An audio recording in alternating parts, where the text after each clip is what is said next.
Still talking Nigeria and its money issues, the Central Bank of Nigeria has vowed to arrest and prosecute Nigerians using Naira to buy dollars. According to the CBN Governor Godwin Emefiele, it's illegal to do so. In a Monetary Policy Committee meeting held on Tuesday, Mr. Emefiele disclosed the Apex Bank's monitoring of customers and banks, warning that the CBN would sanction banks caught in illegal transactions. In his words, we will conduct investigations and we will have proof, and you will not be able to conduct transactions in any Nigerian bank. We will place post-no debit on the defaulting customer's account. It's a very injurious tool to stop you from conducting illegal flows, either domestic or foreign currency, said the CBN governor. This announcement has raised huge concerns for Nigerians who have expressed worries about the impact of this news on business. Now, joining us this morning is financial analyst Mokhtar Mohammed to shed more light on this. Good morning. Thank you for joining us. Good morning. There's been a lot of panic ever since this news hit social media in the past 24 hours. In layman terms, can you tell us what this directive means for Nigerians? Number one, what it means that you're only allowed to hold the Naira unless there is need for you to get the dollars. And when you have to get the dollar, you must go through the normal legal procedures. I think that's, going through the bank rather than going through the parallel market.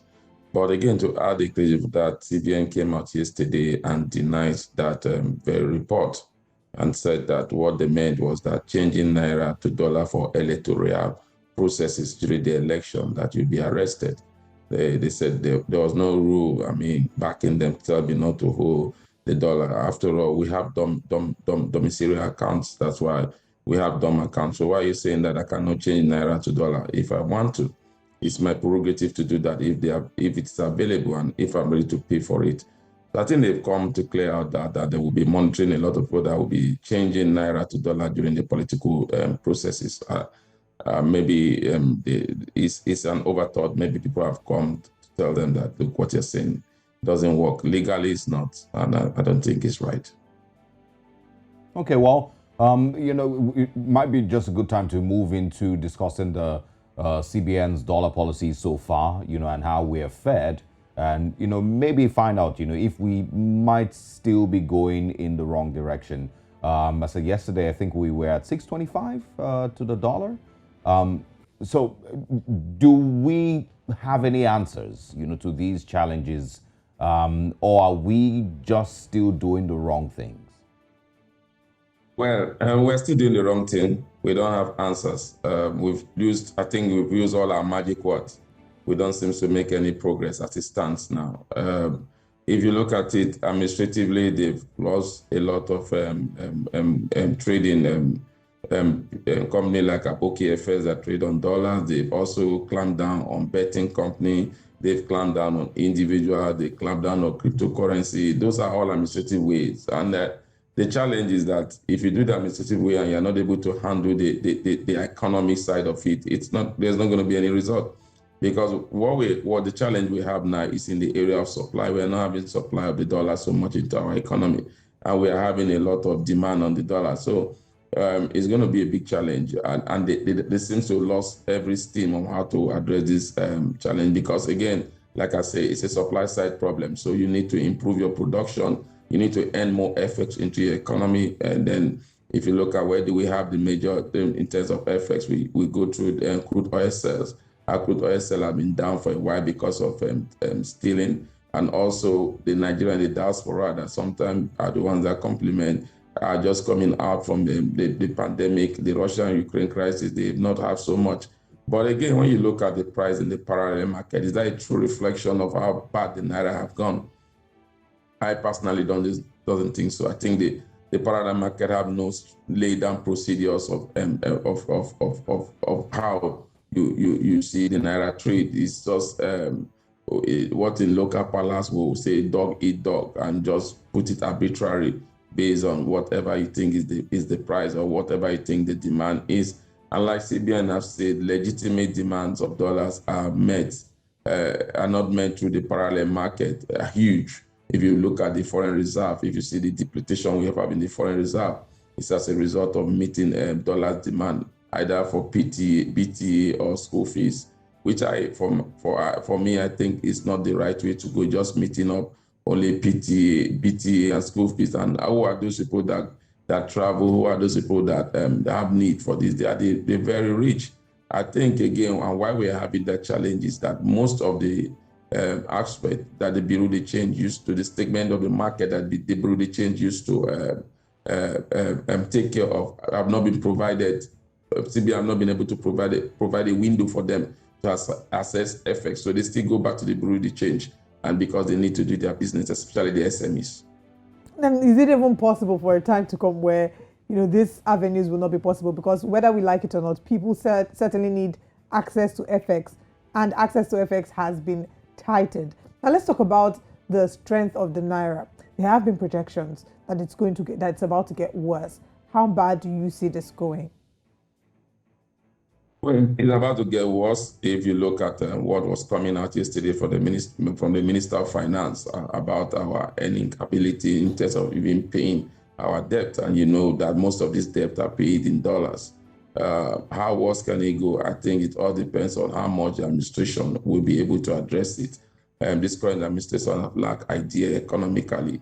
So when you look at that, and by inflation, by market forces, by crisis, global crisis, especially the Russia-Ukraine crisis, you are not so optimistic, and you paint a gloomy picture. How bad can it go? I think it's as bad as it could go further bad because of government inability to address the issue. If you look at the monetary policy, they've not really come out to address FX challenges. They've not, ever since we start this gradual movement in the parallel market from 400 to 500 to 600 now.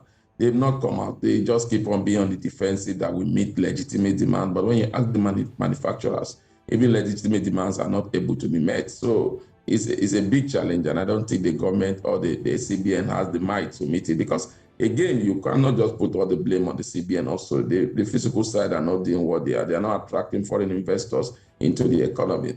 Like what we normally say, that if you want to attract the kind of investment into your economy, you must think of processes.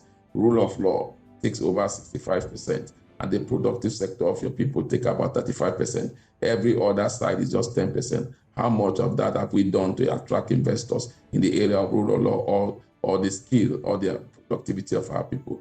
You and I know that we have done nothing in those areas. And if you look at those areas, you will not attract investors. You can do all the policy, you can raise all the rates. Rate is not going to bring in investors. It is the rule of law, and how much the rule of law, and how much you are able to meet up in the supply gap. What we are experiencing now is common economics term, demand and supply. Once demand is high, supply is low, the price goes up. So I think they are just going around the table. Mohammed, very quickly, this is a reality that we have right now.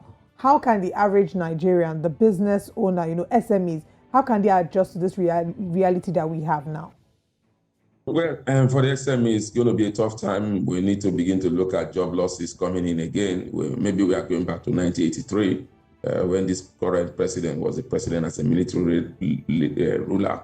Maybe that's where we are heading to if something drastic is not done on time. We have the RX 200 that CBN have been working towards, saying that it will give about $20 billion into the Nigerian economy. We hope that run out, but that is a long-term drive. So for the short term, if you look at it, I think we might begin to see companies packed up. We're already seeing that in the aviation sector. Whether you like it, we are seeing Aero Contractor, we have seen Dyna Air, even if the NCAA came out and Dyna Air sent a message to their customers to say that, look, we're having these challenges because of Jet A1 and FX tightening. We are not able to accept FX too. So we are seeing that already, and we will begin to see more in this is the aviation sector. We'll begin to see more in the manufacturing sectors in the coming days. So it's a challenging time for the ordinary Nigeria. And like I keep saying, government can't do something about it, especially the rising cost of food price. They could do something about it. They need to take a bite in their own revenue. They need to begin to look at inclusive way of reducing the challenges that Nigerians go through, especially in the area of consumer good. What stopped government from taking a bite in the VAT value added tax? Yes. What stopped government from say civil servant for the next 1 year you will not be paying tax? That is our own contribution to it. But this present administration always think of revenue, and that is why we are where we are today, because the government always think of. Yeah, we certainly have a long way to go, but we apologize. Unfortunately, we've run out of time, and we will need to have a further conversation exploring this deeply. And we'd certainly love to have you join us back again. Thank you very much for making our time for us this morning, and do enjoy the rest of your weekend.